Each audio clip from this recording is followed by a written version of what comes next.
Bueno, hermano, seguimos con esta serie del Evangelio de Juan y hoy nos vamos a detener a hablar un poquito acerca de Juan el Bautista. Antes que nada, Juan el Bautista no es porque sea de la denominación bautista, ¿vale? Porque algunos pueden llegar a pensar, no, Juan se le denomina Juan el que bautiza. Él fue el precursor de Jesús y el anuncio de Juan el Bautista era arrepentíos y volveos a Dios. Ese era el mensaje de Juan el Bautista. Y de él vamos a ver algunas características porque el ministerio de Juan el Bautista fue único en la historia de toda la Biblia. Y fue muy importante su ministerio. Sin su ministerio no hubiese podido Jesús haber comenzado sus 3 años de ministerio en la tierra. Posiblemente sí, pero dentro del decreto de Dios era necesario que hubiese un hombre enviado de Dios para que preparara el terreno del Mesías. Así que, y vamos a ver varias cosas. Miren, lo primero, vamos a leer del versículo 6 al versículo 8. Lo voy a leer rápidamente y luego vamos a hablar del tema. Dice, versículo 6, hubo un hombre enviado de Dios, el cual se llamaba Juan. Este vino por testimonio, para que diese testimonio de la luz, a fin de que todos creyesen en él. No era él la luz, sino para que diese testimonio de la luz. Hasta aquí. Estos son los 3 versículos que vamos a hablar hoy. Y lo primero, el versículo 6, aquí yo me voy a ir deteniendo en aspectos, en cosas, porque tiene mucho que ver con lo que se pulula, o sea, se ve en muchas iglesias acerca de doctrinas que hay que tener cuidado, hermano. Porque no el hecho de que en un local se ponga un rótulo, iglesia evangélica o iglesia, significa que el Señor se glorifica ahí, ¿vale? No significa. Entonces es muy importante ver y entender las doctrinas. Dice el versículo 6, hubo un hombre enviado de Dios, el cual se llamaba Juan. El nombre aquí es relevante porque el nombre Juan significa que Dios reparte o derrama su gracia, ¿vale? ¿Y quién es este personaje, este personaje, Juan? Miren, nosotros aquí en este versículo cuando dice, hubo un hombre enviado de Dios, ¿vale? Aquí yo me quiero detener un poquito. ¿Por qué? Porque la palabra enviado significa apóstol, ¿vale? ¿Y qué quiero decir con esto? Claro, hoy en muchos sectores de las iglesias se cree que hoy en día todavía hay apóstoles en la cual Dios hace la obra a través de ellos. Y en resumidas cuentas, lo que vemos de estos personajes modernos es que lo que hacen es trasquilar al pueblo, engañar al pueblo y persuadirnos a no poner los ojos en Jesús, que es el único autor y consumador de nuestra fe, ¿vale? Ahora, pero claro, aquí dice un hombre enviado de Dios. Entonces Juan el Bautista era apóstol, ¿o no era apóstol? A ver, dice que es enviado por Dios, ¿no? ¿Es apóstol o no es apóstol? La palabra envío es apóstoles, dice aquí.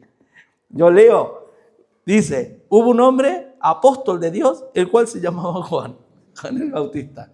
Que recuerden que Juan el Evangelista, que es el que escribe la carta, es otro Juan. Ese sí que era apóstol, discípulo de Jesús, y vamos a ver que también era discípulo de Juan el Bautista. Él comenzó siendo discípulo de Juan el Bautista. Pero ¿qué quiero decir? Mira, ¿sabían ustedes, hermanos, que tú y yo somos apóstoles también? Pero ¿cuál es la diferencia? La diferencia que los apóstoles que dejaron plasmado la doctrina y dejaron la enseñanza a través del Nuevo Testamento escrito y demás, fueron apóstol de Jesucristo. Este Juan es apóstol de Dios.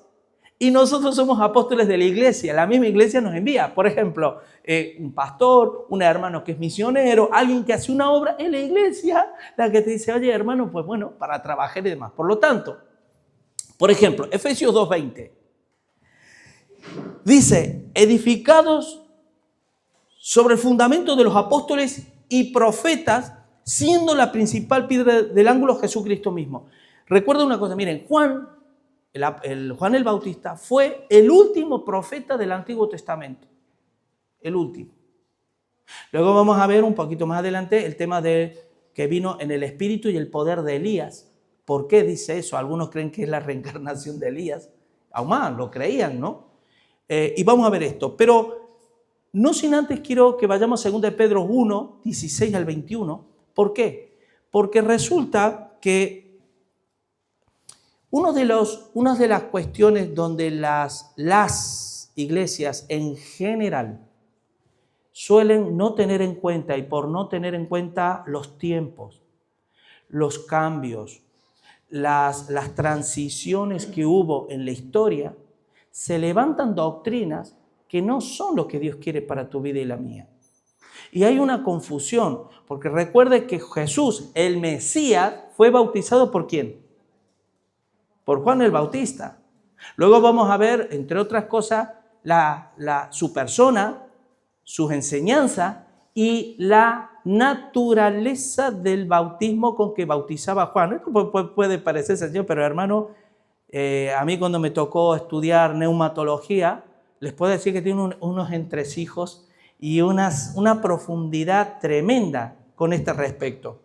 Pero antes de ir a 2 Pedro 1, 16 al 21, quiero detenerme en algo importante. Miren, Juan el Bautista, al ser el último profeta del Antiguo Testamento, cuando en Efesios 2:20, que fue el versículo que acabamos de leer, que dice que edificado, la iglesia es edificada sobre el fundamento de ¿quién? Apóstoles y profetas. ¿De qué profetas está hablando? ¿Los profetas del Nuevo Testamento o los profetas del Antiguo Testamento? Del Antiguo. Del Antiguo Testamento. Entonces, y uno dice, ¿por qué pone primero apóstoles? Justamente porque la enseñanza es apostólica, pero los mismos apóstoles tomaron de los profetas del Antiguo Testamento para amplificar la enseñanza de la gracia. Y lo vemos en 2 Pedro 1, 16 al 21. Dice así, porque esto dicen los apóstoles, no nos hemos dado a conocer el poder y la venida de nuestro Señor Jesucristo siguiendo fábulas artificiosas, sino como habiendo visto con nuestros propios ojos su majestad. ¿Por qué dice esto? Porque un requisito de ser apóstol es haber visto con tus propios ojos la gloria de Cristo, el Cristo encarnado, el verbo hecho hombre. Ese verbo hecho hombre, solo lo que experimentaron, estuvieron cerca de Jesús, del verbo, y vieron y palparon sus manos cerca, tocante al verbo de vida, como dice 1 de Juan 1, etcétera, etcétera. Esos son apóstoles. El resto somos enviados por la iglesia, como Juan el Bautista, enviados por Dios a nivel genérico, pero no por Jesucristo. Ahora, sigue diciendo versículo 17, pues cuando él recibió de Dios Padre honra y gloria, le fue enviada de la magnífica gloria una voz que decía, este es mi Hijo amado, el cual tengo complacencia. Aquí, ¿qué es lo que está diciendo? Y dice el 18, y nosotros los apóstoles oímos esta voz enviada del cielo, cuando estábamos con él en el Monte Santo. Es decir, ellos vieron y oyeron cosas que no vieron ni oyeron los demás. Muy bien. Ahora, miren lo que dice el versículo 19. Tenemos también, esto es muy necesario, tenemos también, ese también significa que va ligado, unido al ministerio apostólico. ¿Y qué es lo que también tenemos? La palabra profética más segura, que es el Antiguo Testamento, no es el Nuevo, es el Antiguo. Dice, a la cual hacéis bien en estar atentos como una antorcha que alumbra en lugar oscuro hasta que el día esclarezca y el lucero de la mañana salga en vuestros corazones. Es decir, los mismos hermanos de la iglesia que estaban oyendo la doctrina de la gracia por medio de los apóstoles debían también prestar atención a las profecías del Antiguo Testamento para que sus ojos fueran iluminados hasta que Jesucristo resplandeciera en sus corazones. Es decir, porque todavía no había resplandecido Jesús en sus corazones en su totalidad, porque ellos no tenían la revelación completa de Dios. Nosotros sí. Y hoy estamos más dormidos que nunca. No entiendo nada, ¿vale? Pero en ese entonces, seguramente, casi muy convencido de que los primeros discípulos estarían atentos como antorcha, decir el Antiguo Testamento. ¿Se acuerdan los de Berea? ¿Qué hacían los de Berea? Los de Berea estaban atentos a ver si lo que se estaba diciendo era conforme a las profecías que se y dicen que eran más nobles que los demás cristianos, porque eran gente estudiosas. ¿Vale? Bueno.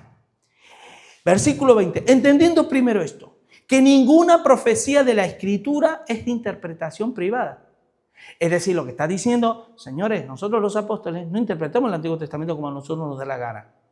Dice, el versículo 21, porque nunca la profecía fue traída por voluntad humana, sino que los santos hombres de Dios hablaron siendo inspirados por el Espíritu Santo. Entonces, ¿qué es lo que vemos aquí? Juan el Bautista entra dentro de esos profetas, la cual los apóstoles dicen, señores, estén atentos a estos. ¿Y cuál es la enseñanza del Juan el Bautista? Arrepentíos y volveos a Dios. Y vamos a ver más cosas. Así que, hermanos, curiosidades de Juan el Bautista, ¿vale? Una de las curiosidades es que primero, claro, fue el precursor de Mesías. ¿Qué significa esto? Miren, les voy a decir la necesidad de cómo Dios obró desde el mismo momento que Dios quiso salvar y revelar su pueblo, el plan de salvación. Tiene este elemento. Miren, viene el Mesías. El Mesías ya estaba profetizado en el Antiguo Testamento que había de venir.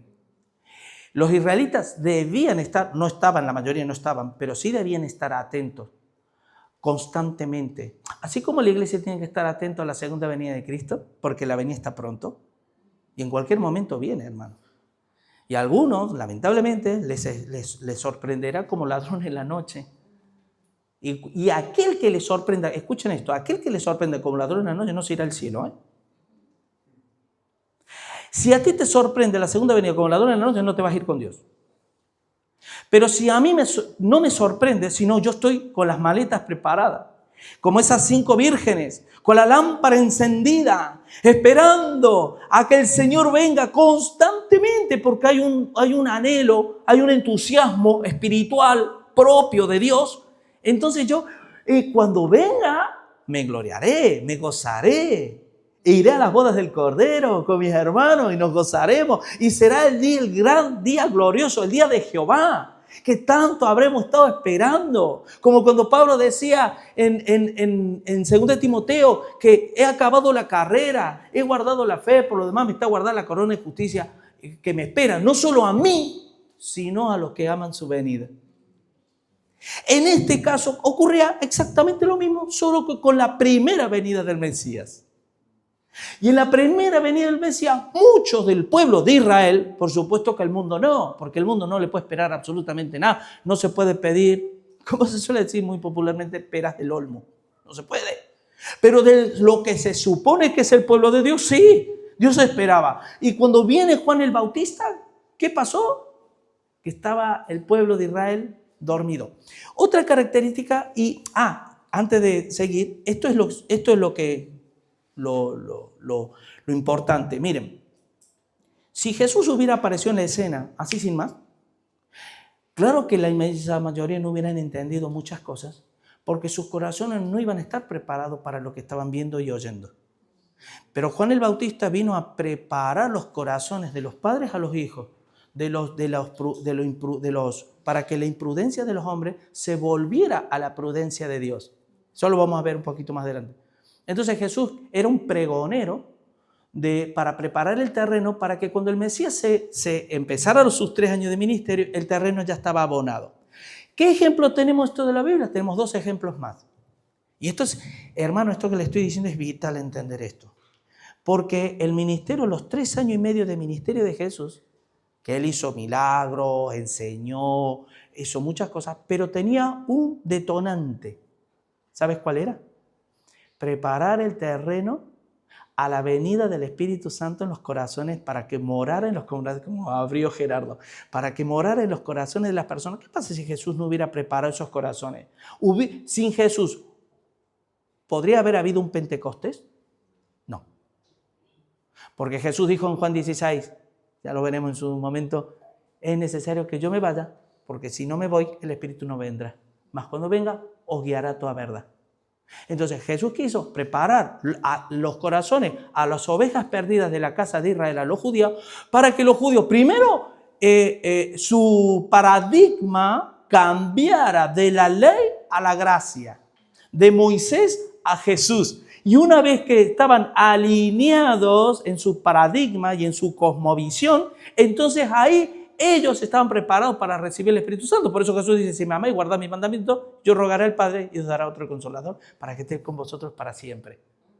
Entonces los judíos, fíjense, aparece Juan el Bautista, pregonero, diciendo, haciendo volver los corazones que se alineen con el Mesías ya esperado de tantos siglos atrás. Y una vez que aparece el Mesías con señales, milagros, prodigios, pim, pum, pam, agarra y dice, bueno, señores, este no es el fin. El fin que ustedes reciban el Espíritu Santo, como Nicodemo. Porque Nicodemo, si tú no recibes el Espíritu Santo, tú te vas a perder. Por muy israelitas que seas, por muy judíos que seas, por muy religiosos que seas. ¿Y quiénes eran los que estaban en el aposento alto? Aquellos que se alinearon con Jesús y dijeron. Ahora, otro ejemplo más es la obra del Espíritu Santo. Hoy, desde Pentecostés hasta... ¿Cuál es la obra principal del Espíritu Santo en tu vida y en la mía, hermano? Es despertar los corazones hacia Dios y esperar a la segunda venida de Cristo. Y si observamos bien, el ministerio de Juan el Bautista no fue a la vez que el ministerio de Jesús. El ministerio de Jesús no fue a la vez que el ministerio del Espíritu Santo. Y el ministerio del Espíritu Santo en estos más de 2000 años que llevamos no es a la vez que la segunda venida del Mesías como Rey de Reyes y Señor de Señores para restaurar todas las cosas y crear un cielo nuevo y tierra nueva. El Espíritu Santo, y ahí nos damos cuenta en esa, viene Juan el Bautista, se va Juan, por eso es Juan el Bautista que decía, es necesario que yo mengue para que tú crezcas. Se va Juan el Bautista, aparece Jesús. 3 años y medio, muere Jesús, se resucita y una vez que resucita, envía el Espíritu Santo. Y el Espíritu Santo no se va a llevar la iglesia hasta que Jesús venga. Es tremendo. Esto es tan sencillo y tan simple. Si tú ahondas y lo comprendemos espiritualmente, hermano, ya vamos a dejar de estar ciegos y sordos y dormidos hacia las cosas de Dios. Así que nació de manera milagrosa y era hijo de Zacarías y Elizabeth. Zacarías era el sumo sacerdote de la línea de Aarón. Juan el Bautista no fue cualquiera. Y Elizabeth también era descendiente se podría decir de la dinastía de Aarón, de esa estirpe de sacerdocio arónico, no levítico. Y estaba profetizado. ¿Qué paralelismo tiene? Dijimos, al ser el último profeta, Juan el Bautista, recuerden, ¿qué pasó antes de que Jesús viniera? Es decir, o antes de que Juan el Bautista apareciera. Hubo 400 años de silencio, donde ahí encontramos, por ejemplo, los macabeos, la guerra de los macabeos. En esos 400 años de silencio es donde se crea dentro del pueblo judío lo que hoy entendemos o llamamos la sinagoga. La sinagoga no es el templo de Dios, el templo de Salomón. Y en esos 400 años, al no tener templo, al haber sido destruido el templo, al no tener más profecía, se culminó todo. Entonces los judíos dijeron, pero vamos a edificar algo que se parezca a un templo. ¿Cuál? La sinagoga. Y esos 400 años es vital para entender el ministerio de Juan el Bautista. Porque cuando aparece Juan el Bautista, aparte de eso, fue un profeta muy esperados por el pueblo judío. Porque era como que ya, ustedes imagínense que las luces se van apagando, poco a poco. Y decir, bueno, ya no sabemos qué hacer, ya Dios nos abandonó. Hasta que aparece Juan el Bautista como profeta. Miren, por ejemplo, hay un detalle de Juan el Bautista que también hay que remarcar, y es que Juan el Bautista, a pesar de haber sido profeta, jamás hizo ni un solo milagro. ¿Y por qué digo esto? Porque hay corrientes hoy de las iglesias evangélicas como que La señal de que un verdadero siervo de Dios es por los milagros. ¿Y qué pasa con Juan el Bautista? Juan el Bautista podría haber hecho milagros tremendos. Aún más, Elías, que hay un paralelismo con Elías llegó a hacer un montón de milagros extraordinarios. ¿Se acuerdan los 450 sacerdotes de Baal? Que él solo enfrentó ante ellos para un sacrificio, y Dios, aún habiendo untado el sacrificio de agua, dice, venga, echar agua y más agua, venga, vais a ver el poder de mi Dios, el único Dios verdadero. Y los 450 sacerdotes se rasgaban con cuchillos, se hacían sangre y demás, porque es de todo satánico, hermano. Recordemos, hermanos, que el pueblo de Dios siempre se tuvo que desenvolver en medio de un mundo diabólico, un mundo de tinieblas, un mundo satánico. Y ese mundo satánico se ha ido estructurando de mil maneras distintas a lo largo del mundo. ¿Ustedes qué se creen que los gobernantes del mundo hacen en secreto? Exactamente lo mismo que hacían los sacerdotes de Baal. Sí. Hacen sacrificios de niños a Baal, a Moloch, Dios Moloch, todavía al día de hoy. Cuando tú, por ejemplo, ves el dólar, que esto lo hablamos muchas veces, es el dios Mamón, es el dios del dinero. ¿Y tú te crees que la gente, pregúntate si nosotros adoramos o no al dios Mamón? Cuando hoy, todo lo que yo le robo a Dios, se lo entrego a este mundo que me está dictaminando de que yo tengo que tener dinero, que tengo que ir más y tener mi casa y mi coche y mi esto y mi otro y demás, que eso, vuelvo a repetir, no es malo, pero si mi corazón está ahí, entonces yo estoy sirviendo al Dios Mamón. Bueno, no ha cambiado, hermano. Uno lee estas historias y luego ¿qué pasó con Elías y Eliseo? ¿Qué le sucedió? Es muy relevante esto porque Juan el Bautista viene con el poder y el espíritu de Elías. ¿Vale? Y algunos creen, ¿se acuerdan cuando Elías le dice, Elías le dice a Eliseo, pide lo que quieras? ¿Qué le dice Eliseo? Una doble porción de tu espíritu quiero, pero ya ahí los pentecostales, una doble porción del espíritu, del poder de Dios, haciendo milagros por aquí, por allí y demás. Pero Juan el Bautista no hizo ningún milagro, y era prácticamente, el ministerio de Elías se lo trasladó al ministerio de Juan el Bautista, pregonero de arrepentimiento a un pueblo donde cuando en la época de Elías, si ustedes se recuerdan que están bajo el reino de Acab y Jezabel, ¿se acuerdan quién fue Jezabel? Jezabel. Jezabel fue de las mujeres más diabólicas de la historia de la Biblia. Jezabel llegó a matar a los profetas de Israel. Era la mujer de Acab. Y en Apocalipsis 3:20 aparece Jezabel, porque recriminando Dios a la iglesia de Sardis, le dice, y ustedes retienen la doctrina de Jezabel, que es la inmoralidad. ¿Ustedes se creen que hoy el mundo inmoral que encontramos? Vete a las redes, vete a internet, vete a donde quiera. La inmoralidad está al orden del día. Ese espíritu que controla y gobierna los corazones de millones de personas, tanto de fuera como dentro de la iglesia, porque hay muchos que también andan en esas historias y demás, es el mismo espíritu que gobernaba la época de Elías en Jezabel.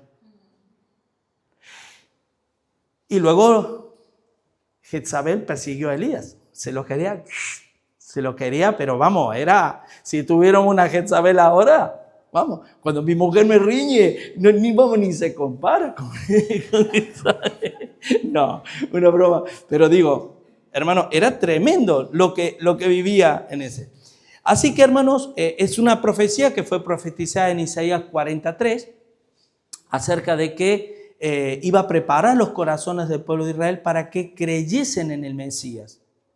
Por ejemplo, en Juan 10:41, cuando vemos que Juan no hacía ni un milagro a pesar de que Elías fue tremendo.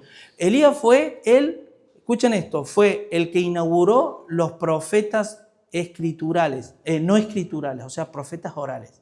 Fue el primer profeta oral que tuvo el Antiguo Testamento. Y Juan el Bautista fue el último profeta oral, no escritural, que tuvo el Antiguo Testamento. Por eso Jesús dijo, hasta Juan el Bautista son la ley y los profetas, mas el reino de Dios se ha acercado a vosotros.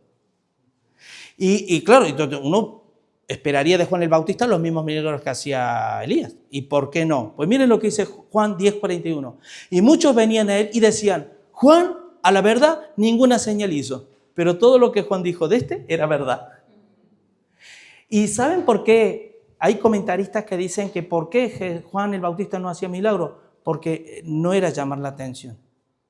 El único fin era que a través del mensaje del Evangelio, las personas se alinearan, se convirtieran de sus malos caminos a Jesús, a Dios. Y luego Él. ¿Y qué pasó? De la misma manera que Jezabel quiso matar a Elías, que Elías después de estar con los más de 400 sacerdotes de Baal y ver el poder de Dios, al otro día estaba escondido entre las cuevas porque una mujer le estaba persiguiendo. Mira, ¿te suena eso? Que hay días que estamos, que estamos muy sembrados, como se suele decir, ¿no? Que Dios hace y que todo te fluye. Y al otro día estás ahí escondido en la cueva porque estás temblando por cosas, ¿no? Pero bueno, ¿cómo terminó Juan el Bautista? Muriendo, decapitado. ¿Quién mandó a decapitarlo a Juan el Bautista?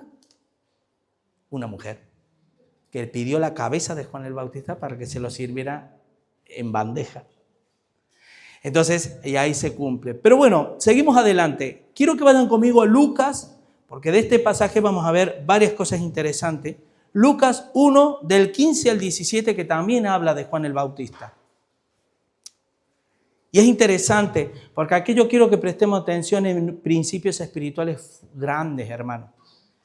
Yo no ahorro ningún medio para tratar de atrapar aquellas verdades que son para mi vida, que me pueden revolucionar por dentro. No ahorro ningún medio, ¿vale? No estoy yo ahí pensando en las moscas cuando a mí me está hablando cualquiera, puede ser cualquiera de vosotros estar hablando. Hoy Gerardo abrió el culto, que por cierto muy bien, que parece que lo hubiera hecho toda la vida. Y las cosas que decía, yo las prestaba mucha atención, porque puede que haya algún detalle en que yo no las haya a lo mejor sabido. Y me sirven para mi vida. Y de repente tú hablas cualquier cosa del Señor y yo voy a estar ahí atento. Si tú vas a poner a hablar de fútbol, yo ahí no voy a entender, no me preguntes, ¿vale? Pero si es del Señor, seguro que sí. Pero mire lo que dice Lucas 1, del 15 al 17. Porque será grande delante de Dios. Está hablando de Juan el Bautista, presta atención en esto. Será grande delante de Dios. No beberá vino ni sidra y será lleno del Espíritu Santo aún desde el vientre de su madre. Es decir, Juan el Bautista, él vivió bajo los votos de Nazareo. Luego vamos a ver qué es esto. Y hará que muchos de los hijos de Israel se conviertan al Señor Dios de ellos. A irá delante de él con el espíritu y el poder de Elías, para hacer volver los corazones a los padres de los hijos y de los rebeldes a la prudencia de los justos, para preparar al Señor un pueblo bien dispuesto. Lo primero dice, será llamado grande delante de Dios. Escuchen esto. Juan el Bautista será llamado grande. Y en realidad su ministerio fue tremendo, hermano. Fue tremendo, porque vino en el tiempo más necesario para el pueblo de Israel y para ti y para mí, ¿sabías? Algunos se preguntan por qué Jesús vino en la época que vino. ¿Por qué no vino en la época de la Edad Media, por ejemplo? O en la época de la Reforma. O en la época de Isaías, 700 años antes de Cristo. ¿Por qué vino cuando vino y vino donde vino y hizo lo que hizo? Porque el tiempo fue el ideal. Simplemente porque cuando Jesús vino, imperaba, valga la redundancia, el imperio greco-romano. Y no es casualidad, porque es parte de las profecías de Daniel, de la figura de Daniel que veía, de los pies de mitad de bronce, mitad de barro, que es el imperio griego y el imperio romano. Fueron los imperios más brillantes que tuvo la historia de la humanidad. El imperio romano y el imperio griego, más brillante. El imperio griego fue después del imperio persa. El imperio persa duró poco. Estaba el rey Darío en esa época y demás. Luego el egipcio y el babilónico, pero eran imperios crueles que sometieron al pueblo de Israel. Pero cuando aparece el imperio griego, la cultura griega, la filosofía griega, el idioma griego de los más ricos que hay en la humanidad. ¡Qué casualidad!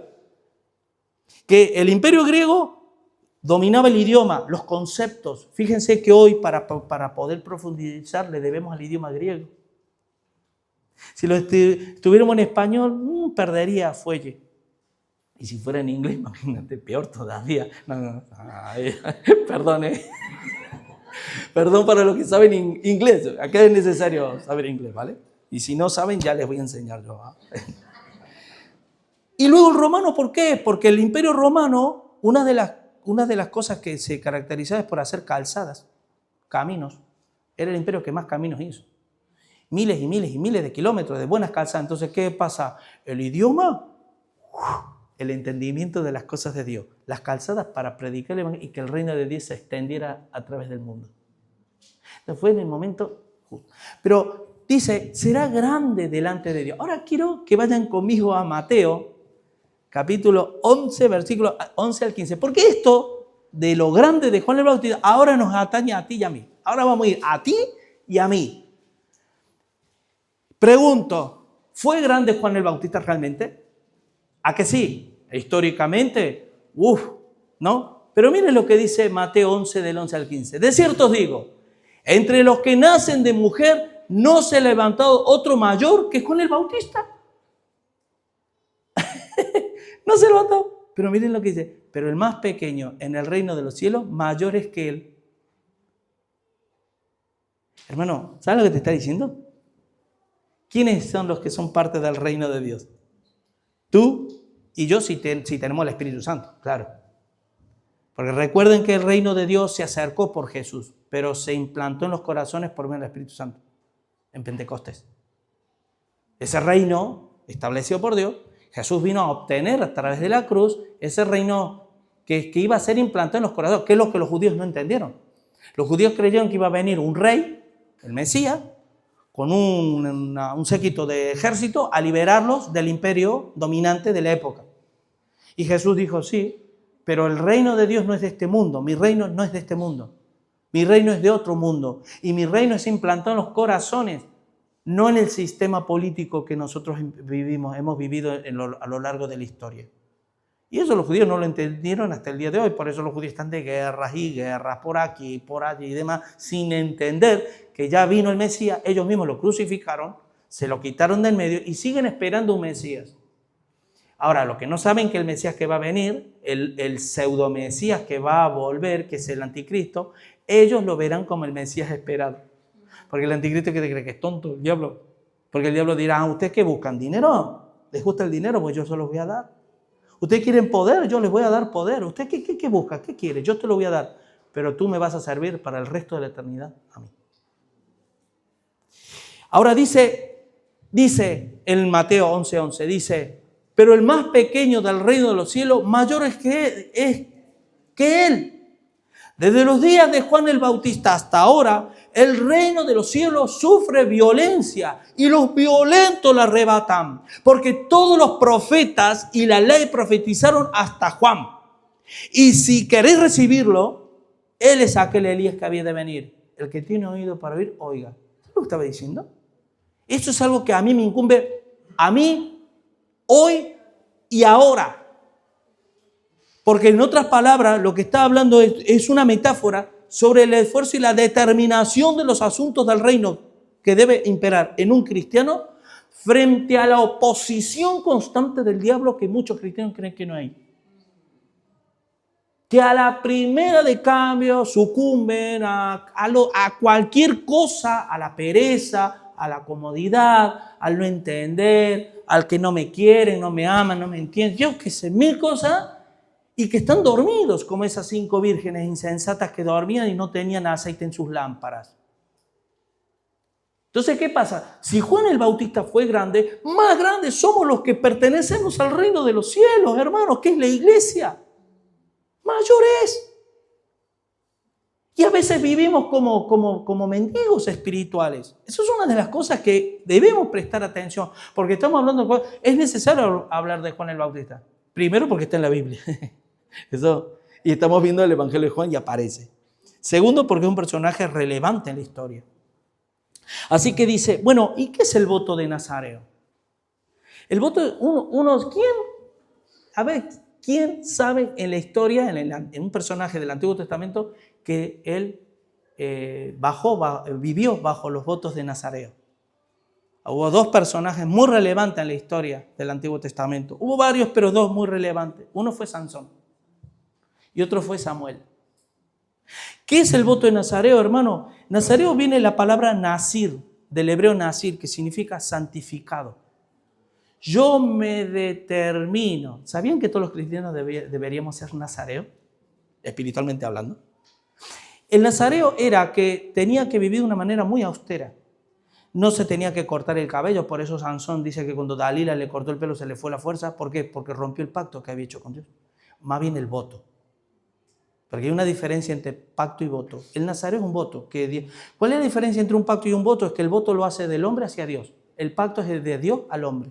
Por eso cuando en la iglesia te dicen, haz un voto, vamos a hacer un voto a Dios y vamos a entregarles nuestras finanzas a Dios como voto, vamos a hacer un voto con Dios y vas a ver cómo Dios te va a prosperar. Hermano, sal corriendo de ese lugar. Porque el voto es algo que solo lo puede hacer la persona capacitada de sí, cumplir. Primero, cumplir con lo que promete. Y segundo, es el que pone los requisitos. ¿Cómo le voy a poner yo requisitos a Dios? Señor, si yo te doy 1.000 euros, tú dame 10.000. Y hacemos ese pacto. ¿Qué te parece? El Dios dice, pero es que no es así. Pero un voto el voto es decir, Señor, yo me comprometo, y puede ser de 1.000 maneras. Lo puede hacer un hombre, lo puede hacer una mujer, el voto nazareo en ese entonces, pero es como la santificación hoy. La Biblia nos dice, santificaos al Señor. Entonces, ¿qué es lo que hacía? Pues, Señor, yo me comprometo a vivir para ti, solo para ti. ¿Vale? Entonces, sigue diciendo, dice, claro, dice Mateo 3:4. Y Juan estaba vestido de pelo de camello. Claro, ¿por qué dice pelo de camello? Porque vivía de manera austera. Él no tenía ropa de Calvin Klein, ni de que nosotros ahora en la moda, zapatillas Nike. Hay hermanos que dicen, no, Señor, yo me santifico, pero mis zapatillas... Bueno, todos estamos ahí metidos, ¿vale? Pero no es tanto esto, ¿vale? No es tanto yo lo hago en broma, pero es el corazón. Debemos santificarnos en el corazón, no tanto en las cuestiones externas. Aunque luego se ve. Es como la fe. La fe no lleva obra, pero la fe genuina lleva obra. Se ve. Si yo digo amar a Dios y no amo al hermano, entonces ¿dónde está mi fe? Está muerta. Pues lo mismo pasa. Cómo me visto, cómo hablo, cómo me conduzco, indica si Dios es mi Señor o no. Ahora, dice, y Juan estaba vestido de pelo de camello y tenía un cinto de cuero alrededor de su lomo y su comida era langosta, no se creen que era manjares, ¿vale? Era langosta y miel silvestre. Y la palabra nazir significa eso, era algo voluntario y demás. Y Sansón, por ejemplo, cuando vemos en Jueces 13, del 3 al 5, no hace falta que lo ponga, lo voy a leer rápido, dice, a esta mujer apareció el ángel del Señor y le dijo, o sea, la madre de Sansón, he aquí que tú eres estéril y nunca has tenido hijos, pero concebirás y darás a luz un hijo. Ahora pues, no bebas vino ni sidra, ni comas cosa inmunda, pues aquí que concebirás y darás a luz un hijo, navaja no pasará sobre su cabeza, porque el niño será nazareo a Dios desde su nacimiento. Al igual que Juan el Bautista. Y otro personaje fue Samuel.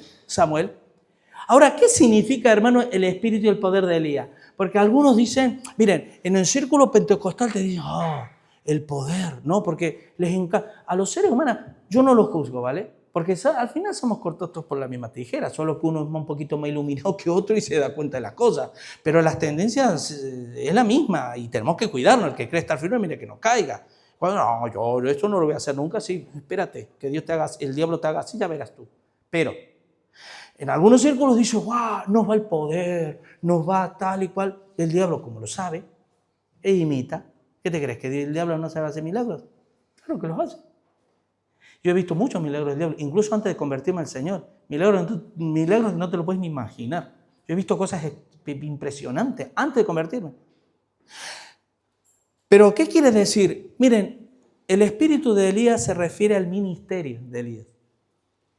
¿Qué es lo que recibió Juan el Bautista? El ministerio de él es profetizar y convencer a los corazones de las personas a que se vuelvan a Dios. Pero miren, yo quiero que vayan conmigo a Mateo.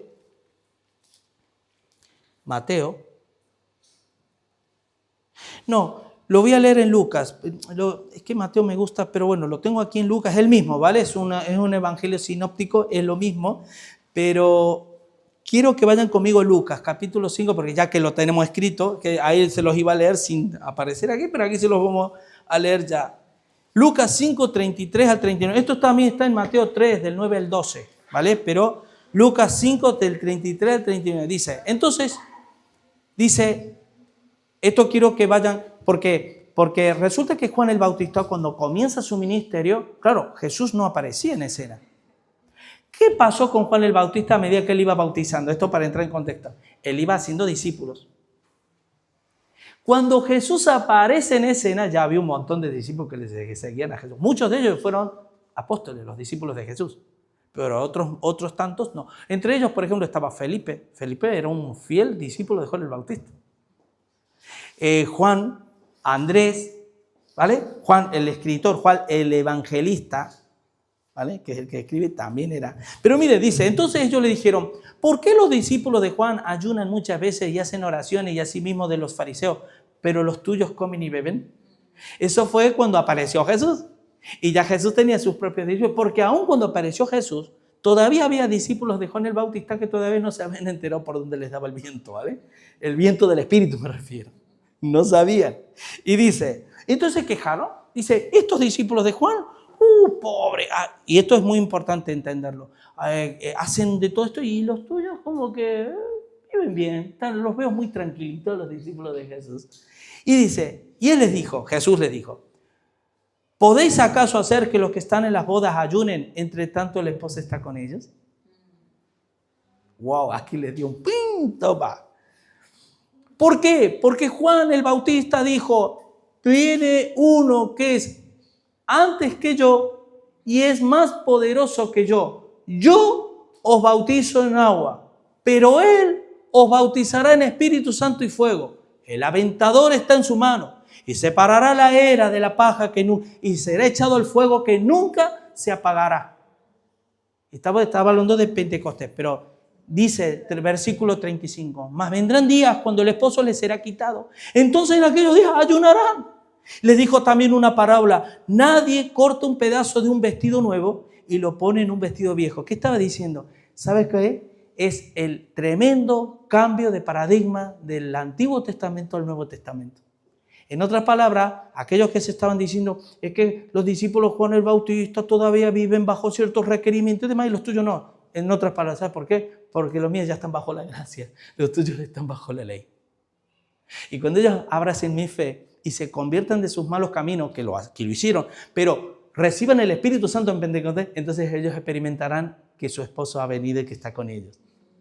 Ahora dice, pues si lo hace, no solamente rompe el nuevo, sino que el remiendo sacado de él no armoniza con el viejo, habla de remiendo. Y nadie echa vino nuevo en odres viejos. De otra manera, el vino nuevo romperá los odres y se derramará y los odres se perderán. Mas el vino nuevo, en odres nuevos, se ha de echar. El uno y el otro se conservan. Y ninguno que beba del añejo quiere luego el nuevo, porque le dice, el añejo es mejor. ¿Qué quiere decir, hermano? Miren, hoy cantamos una canción, cuanto más les conozco, quiero saber más de ti. Si no te pasa eso, entonces estás bajo la ley, o bajo este saber. Pero si estás bajo la gracia y tú conoces a Dios de corazón y eres un fiel servidor de Cristo, un discípulo de Cristo, cuanto más le conoces, más quieres saber de Él. Y cuanto más quieres saber de Él, más le quieres seguir y más quieres obedecerle. Eso es así, es un principio. Cuando somos empujados a hacer las cosas sin que haya algo dentro que me motive a hacerlo, entonces una luz roja del tamaño, cuidado. Cuidado, porque te puede sorprender en cualquier momento y encontrarte no justamente en la presencia de Dios. Estamos hablando de tu alma, hermano, de mi alma. No estamos hablando de pasárnoslo bien. No estamos hablando de que me gusta, no me gusta, me gustó la canción, qué bien presidió Gerardo, con qué elocuencia, con qué tal, o qué linda prédica. No se trata de eso. Se trata de que conozcas a Dios, que conozcamos a Dios de corazón y que vivamos como hizo Juan el Bautista, que luego al final vamos a ver algo de Juan el Bautista que es tremendo. Porque eso es para aplicarlo a mi vida. Y es así, hermano. Así que, miren, El bautismo, ahora vamos a entrar al tema del bautismo con que Juan bautizaba. Aquí ya vamos. Bueno, hasta ahora fue la introducción, hermano. Sí, ya veré que sí, no se rían, ¿eh? Que es así, ya veré. ¿Vale? Así media aunque no tenemos. Mira, fíjate qué curioso, lo tenía apuntado aquí, Mateo 3. Pensaba que no lo había apuntado. Hermano, querido hermano Fer, que lo veo con esa cara de alegría que le caracteriza. Pon Mateo 3, del 1 al 12. Dice así. En aquellos días vino Juan el Bautista predicando en el desierto de Judea y diciendo, arrepentíos, porque el reino de los cielos se ha acercado. Se ha acercado. Pues este es aquel de quien habló el profeta Isaías cuando dijo, voz de aquel que clama en el desierto, preparad el camino del Señor, enderezad vuestra senda. Y Juan estaba vestido de pelo de camello, tenía un cinto de cuero alrededor de sus lomos y su comida era langosta y miel silvestre. Y salía a él Jerusalén y toda Judea y toda la provincia de alrededor del Jordán y eran bautizados por él en el Jordán, confesando sus pecados. Aquí yo me quiero detener un poquito, porque de esto que voy a decir tiene mucho que ver de lo que vamos a seguir diciendo. Y es, confesando sus pecados. Dice, confesando sus pecados.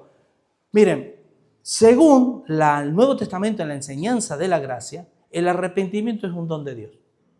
Nadie se puede arrepentir a menos que tenga convicción de pecado.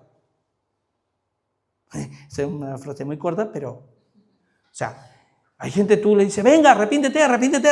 Y dice, no, yo no siento de arrepentirme nada. Primero, mira, una persona puede saber que no es muy majita que digamos, ¿vale? Que hace sus fichorías por ahí. Y aún así, no entender que se tiene que arrepentir. Porque no hay una obra interna del Espíritu, como le pasó a Nicodemo, es necesario nacer del Espíritu, para que yo tenga convicción de pecado y me pueda arrepentir. Y en el mejor de los casos, en el peor de los casos, una persona dice, a ver, yo no soy malo. Hasta que, ¿qué es lo que me pasaba a mí? Yo no soy tan malo, yo soy muy majo, ¿eh? Hasta que el Señor, cuando yo tuve un encuentro con el Señor, me puso un espejo espiritual. Me hizo ver un desastre, un desgraciado. Y ahí fue donde yo me agarré a él, porque tenía una autopercepción incorrecta. Pero bueno, dice, versículo 5, y serán bautizados por él en el Jordán, confesando sus pecados. Al ver que muchos de los fariseos y de los saduceos venían a su bautismo, le decía, generación de víboras. Esto le decía Juan el Bautista a los fariseos, generación de víboras. ¿Quién os enseñó a huir de la ira venidera? Haced pues frutos dignos de arrepentimiento. Escucha, ¿sabes que la palabra arrepentimiento es metanoia?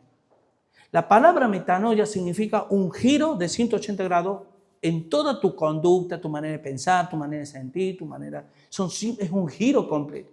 Ahora, pregunto una cosa, si Juan el Bautista enseñaba que se arrepintieran y el arrepentimiento es una obra del Espíritu Santo y el Espíritu Santo todavía no había venido a morar en los corazones de las personas, entonces ¿cómo se podían arrepentir? ¿Me habéis entendido? Si no, lo repito otra vez. El arrepentimiento, que es la palabra metanoia, que significa un cambio completo, las cosas viejas pasaron, aquí todas son hechas nuevas, es algo que lo produce el Espíritu Santo. Ahora, si el Espíritu Santo todavía no había venido a morar en los corazones porque Pentecostés todavía no había llegado, entonces ¿cómo se podían arrepentir ellos? Pues sí, el pueblo judío era el único pueblo, era en los tiempos de Jesús, el único pueblo sobre la faz de la tierra que al contemplar la ley de Moisés, ellos solo tenían que hacer esto, al contemplar a Jesús. Porque Moisés habló de Jesús. Moisés fue una figura de Jesús. Jesús, cuando se apareció, muchos de los que estaban con la antorcha encendida, con aceite, entendieron todo lo que el Mesías y Juan el Bautista estaban enseñando. Entonces, esa metanoia, más que un cambio espiritual, es una metanoia de paradigma, no una metanoia espiritual. Ellos lo que hicieron fue, yo estoy bajo la ley, adoro al Dios único y verdadero, por supuesto, pero ahora el Mesías que tanto esperábamos apareció. Por eso Jesús dijo, la hora viene, la hora es que los verdaderos adoradores no adorarán ni en el monte ni en Jerusalén, sino el Padre busca adoradores que le adoren en espíritu y en verdad. Entonces esos dijeron, reconocieron al Mesías siguieron al Mesías y fueron obedientes hasta el día de Pentecostés. Y una vez que reciben el Espíritu Santo en Pentecostés, entonces, sigue diciendo, versículo 8, haced pues frutos dignos de arrepentimiento. No penséis decir dentro de vosotros mismos, a Abraham tenemos por padre, ¿ves? Porque yo os digo que Dios puede levantar hijos a Abraham aún desde estas piedras. Y yo también, el hacha está puesta a la raíz de los árboles. Escuchen esto, el hacha está puesta a la raíz de los árboles. ¿Sabes cuáles son los árboles? Los árboles son los judíos que todavía no abrazaban y no aceptaban al Mesías. Dice, por tanto, todo árbol que no da buen fruto es cortado y echado al fuego. ¿Y dónde está puesta el hacha? ¿En el tronco, en la rama o en la raíz?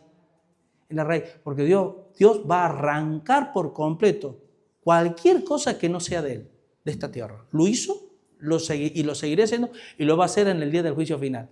Arrancará, no habrá ni raíz ni rama y serán estopa bajo nuestros pies, serán ceniza y ya no habrá más memoria de ellos.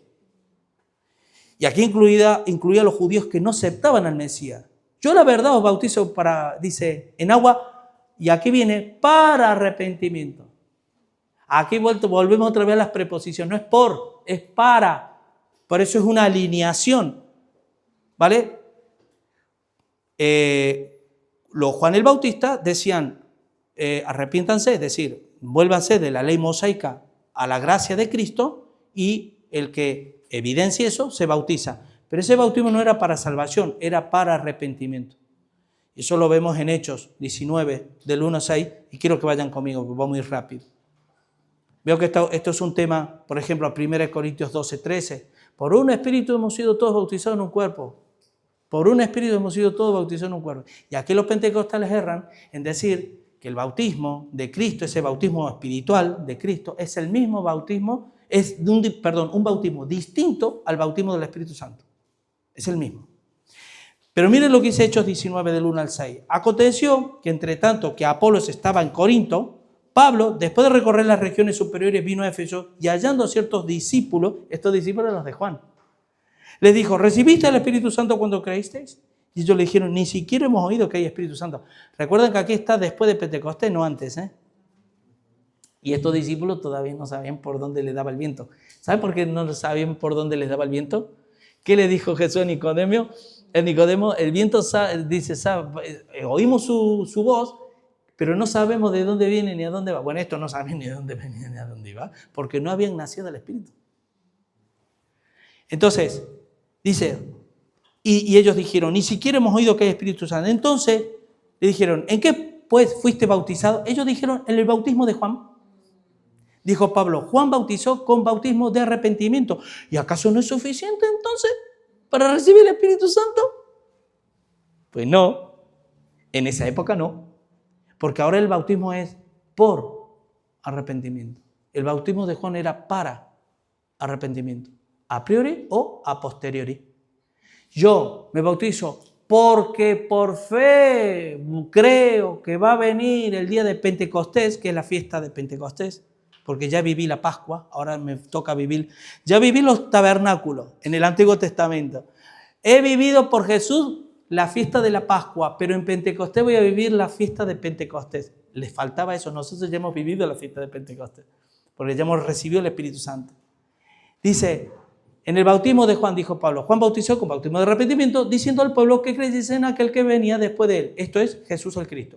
Cuando oyeron esto, fueron bautizados en el nombre del Señor. Volvieron a ser bautizados. Ahora sí, fueron bautizados por arrepentimiento.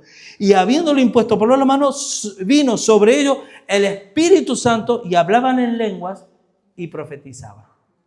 Entonces, no, claro, aquí vienen los unitarios que te dicen que si tú no hablas en lenguas no has recibido el Espíritu Santo. Porque una señal para haber recibido el Espíritu Santo es un desafío. Eso no tiene nada que ver, ¿vale? Así que, hermanos, y ya culmino con esto, es que esto que voy a decir, voy a tratar de decirlo a ver si lo podemos entender entre todos. Yo llevo la delantera porque ya lo he revisado, lo he visto por arriba, pero voy a ver si lo puedo explicar bien. Cuando Jesús, miren, en el bautismo, existen 3 elementos. El bautizador, el bautizante y el elemento en el que nos bautizamos, ¿sí o no? Por ejemplo, ¿qué vemos cuando alguien se bautiza en agua? Está el pastor, que ayuda a bajar a las aguas, el que se bautiza y el agua, ¿sí o no? 3.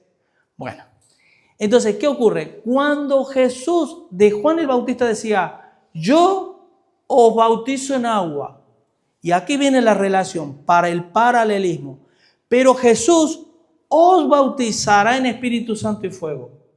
¿Qué quiere decir? Que Cristo, ¿quién es el que bautiza ahí? Cristo. ¿A quién? A los que creyesen. ¿Cuál es el elemento? El Espíritu Santo, ¿o no? Cristo es el bautizador, las personas son los que se bautizan y el Espíritu Santo es el elemento del bautismo. Si nosotros leemos 1 Corintios 12:13, porque por un espíritu fuimos todos bautizados en un cuerpo, sea judío, griego, esclavo y libre, y a todos se nos dio beber del mismo espíritu. Pregunto, ¿quién es el bautizador ahí? El Espíritu Santo. ¿Cuál es el elemento? El cuerpo de Cristo. ¿Me estáis siguiendo? Hermano, cuando Jesús dijo, a ver, lo voy a tratar de explicar. Jesús dijo, yo os bautizo en el Espíritu Santo. ¿Qué significa? Primero, ¿qué significa bautismo? Sumergir. Y vamos a hablar con palabras más. Yo os sumerjo en el Espíritu Santo. Eso lo dijo Jesús. Yo os sumerjo en el Espíritu Santo. Pero luego dice que el Espíritu Santo te sumerge en Jesús. ¿Me van siguiendo? Entonces, ¿qué pasa? Ahí te dicen, son dos bautismos distintos. Porque uno es el bautismo al cuerpo de Cristo y otro es el bautismo del Espíritu Santo. O en el Espíritu Santo. O por el Espíritu Santo, indistintamente. ¿Me van siguiendo? De ahí se saca la tremenda herejía de decir que, preguntarte, ¿fuiste bautizado en el Espíritu Santo cuando creísteis? ¿Acaso Pablo no les preguntó esto a los discípulos de Juan el Bautista? ¿En qué bautismo, pues, fuiste bautizado? En el bautismo de Juan. ¿Recibiste el Espíritu Santo? No. ¿Cómo si fuiste bautizado? ¿Cómo es eso? ¿Qué quiero llegar, hermano? Porque esto es una pincelada, no quiero extenderme mucho en esto porque aquí tendríamos. Pero en el plano de neumatología y cristología, hermano, y aquí tiene que ver con el verbo encarnado. El Cristo preencarnado y el Cristo resucitado, glorificado, cumplen la misma función que el Espíritu Santo, a excepción de Jesús en la tierra. Por eso Jesús dijo, es necesario que yo me vaya, mas si me voy, el Espíritu vendrá. ¿Acaso en Juan 14 no dice, guardad mis mandamientos, yo rogaré al Padre y os enviará otro Consolador para que esté con vosotros para siempre? ¿Acaso Jesús nos dijo, yo vendré y estaré con vosotros hasta el fin del mundo?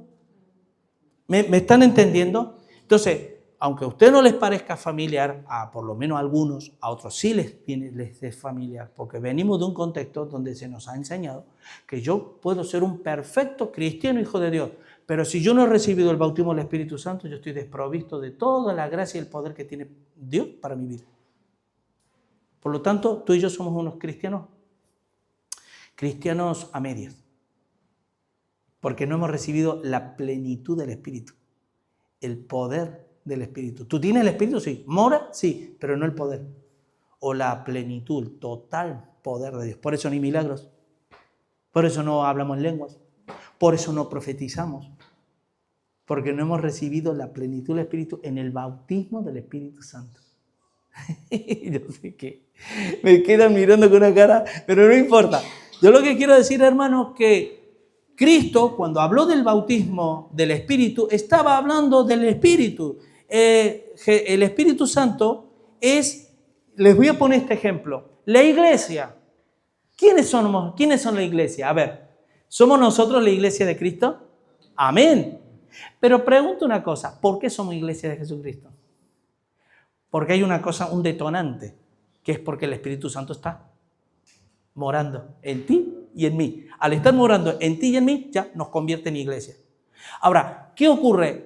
Esa iglesia la conforma el Espíritu Santo. El Espíritu Santo es el que le da forma. El Espíritu Santo es el que hace posible que la iglesia exista en la tierra. Pregunto, Jesús, ¿Qué hizo Jesús que hiciera posible que sus discípulos existieran, estuvieran y fueran fieles? Jesús. Por eso Jesús dice, yo rogaré y os daré otro consolador. Otro. ¿Por qué otro? Porque Él ya era el consolador. Entonces le iba a dar otro consolador. Y digo esto, hermano, porque Juan el Bautista vino a preparar el terreno a Jesús. Jesús vino a preparar el terreno al Espíritu Santo. Y una vez después de Pentecostés ya no hay preparaciones más que para la segunda venida de Cristo. Ya no hay llanuras específicas o especiales, bautismos especiales. No, hermano. Y esto, por supuesto, lo vamos a ver cuando estudiemos neumatología, porque esto es una simple pincelada, hermano. Esto no es más que el 5% de lo que es el tema, Y en último, hermanos, para que nos lo hagamos acopio a nuestro corazón respecto a esto. Porque ¿cuál es la enseñanza que nos puede dejar Juan el Bautista para todos nosotros? Miren, quiero que vayan a Juan capítulo 3, versículos 27 y 30. Y esto es así, hermano. Esto es pura matemática espiritual. Dice, respondió Juan y dijo, no puede el hombre recibir nada si no le fuere dado del cielo. A veces queremos que nuestros familiares se conviertan al Señor, queremos tener buenos trabajos, queremos que nosotros ser un ejemplo y ser luz y sal a este mundo, pero si no hemos recibido nada de Dios, no podemos dar absolutamente nada. Y si de Dios hemos recibido esto porque no lo hemos dejado más, no vamos a dar más que esto. Sigue diciendo, vosotros mismos me sois testigos de que yo no soy el Cristo, sino el que soy enviado delante de Él. ¿Se acuerdan el pasaje de Juan 1? El pasaje que estamos viendo dice, este vino por testimonio para que diese testimonio de la luz, a fin de que todos creyesen por Él. No era Él la luz, sino para que diese testimonio de la luz. El versículo 29, el que tiene la esposa es el esposo, más el amigo del esposo. ¿Quién es el amigo del esposo? Juan el Bautista, a Jesús. Dice, que está a su lado y le oye, se goza grandemente de la voz del esposo. Así pues, mi gozo está cumplido. ¿Y a qué viene, hermano? Es necesario que yo mengüe para que Cristo crezca. Y eso lo supo muy bien el apóstol Pablo. Ya no vivo yo, mas vive Cristo en mí. Todo esto que venimos hablando de Juan el Bautista, del bautismo de él, de la enseñanza, etcétera, etcétera, etcétera, se resume en esto, hermano. Que si él, siendo nacido de mujer, el más grande de la historia de él, y él supo decir, es necesario que yo mengüe para que Cristo crezca, ¿cuánto más tú y yo? Y eso es amor, es puro amor. 1, el ministerio de Juan el Bautista fue indispensable para que el Mesías pudiera cumplir con su ministerio. 2, el ministerio de Juan fue como un broche de cierre a la era de los profetas. 3, el bautismo de Juan alineaba los corazones hacia Dios. Una metanoia de cosmovisión, no espiritual. Una transformación en cuanto a la persona hacia Dios y no la transformación que produce el Espíritu Santo en el corazón de cada creyente. Amén. Así que, hermanos, como Juan el Bautista, de todas formas, como vamos, este personaje sigue apareciendo en algunos versículos. Bueno, acabamos de leer el capítulo 3, que también habla de Juan el Bautista, y no he querido hablar todo sobre Juan el Bautista. Ya vamos a ir viendo más pinceladas en un contexto distinto cuando toque hablar en los pasajes que vamos a ir viendo más adelante con respecto a Juan el Bautista. ¿Qué debo aprender yo de él? Hermanos, ¿de quiénes pertenecen o quiénes son los que arrebatan el reino de Dios? ¿Sabe que no está hablando de agresivos en cuanto al aspecto malo? Está hablando de los que se determinan, de que no andan con flojeras, no los flojillos. Lo que dice se acabó. Ayer tuvieron reunión de hombres. Digo tuvieron, no, yo lamentablemente no pude estar, me hubiera gustado estar, pero entiendo que no debía estar para que ellos pudieran ahí. Pero, hermanos, esto va dirigido a los hombres. Yo ya me determino a no hacer que sea mi mujer la que determine cuándo orar, cómo orar, si ir a la iglesia, no ir a la iglesia, si servir a Dios. No, es determinante. Eso es lo que... Recuerden que Juan el Bautista, al igual que Elías, fueron azotados por mujeres. No quiero decir esto. Lo que sí quiero decir, hermano, es que yo como marido, ¿cuántas veces estamos hablando, hermano? Cumple el rol de hombre. Compórtate varonilmente, espiritualmente hablando. Y seamos como Juan el Bautista, que él, hermano, siendo el más grande, el voto de Nazareo, ¿qué? Santificación, santifícate a Dios, hermano. Deja de estar viviendo para el modelito, para el cochecito, para el esto, para aquello, para pim, pum, pam. Y de repente nos dejamos caer de viento en viento, vamos como rebotando así en las cosas de Dios por inercia. Y consagrémonos al Señor, como lo hizo Él. Amén. Te tenía que cerrar con un poquito de... no podía ser de otra manera. Vamos a orar, hermano. Señor Padre Santo, mi Dios, gracias porque tu palabra es rica, mi Dios. Y vemos que cada versículo, cada palabra, incluso cada personaje que está en tu palabra es crucial para poder entender un poquito mejor lo que significa el principio de tu reino, Señor. De la misma manera que Juan el Bautista, Señor, que él estuvo, Señor, preparando el camino a Jesús, el Espíritu Santo, por medio de la iglesia, quiere que estemos, Señor, con nuestras lámparas encendidas para preparar la venida, la segunda venida del Mesías. Para que la iglesia sea de las 5 vírgenes prudentes que entendieron que cuando oyeron la voz del esposo que venía, ahí fueron, Señor, y las puertas estuvieron abiertas. Después de que las puertas se cerraron, vinieron las imprudentes, las insensatas, y golpearon la puerta y quisieron abrir, pero no pudo. Lo mismo pasa cuando tú, Señor, dices aquí, yo estoy a la puerta y llamo, si alguno oye mi voz, yo entraré a Él, cenaré con Él y Él conmigo. De la misma manera tú estás golpeando la puerta de los corazones, mi Dios. Que no seamos, Señor, como esos judíos que Juan les tuvo que reprender, generación de víbora. ¿Quién les enseñó a huir de la ira venidera? A hacer pues frutos dignos de arrepentimiento. Y no digamos en nuestro corazón, es que soy así, soy asá, tengo esto, tengo lo otro. No, sino que realmente en nuestra vida haya un verdadero arrepentimiento de corazón para que tú te puedas glorificar en nuestras vidas. Yo te doy gracias por todo ello, Señor, en el nombre de Jesús. Amén y amén.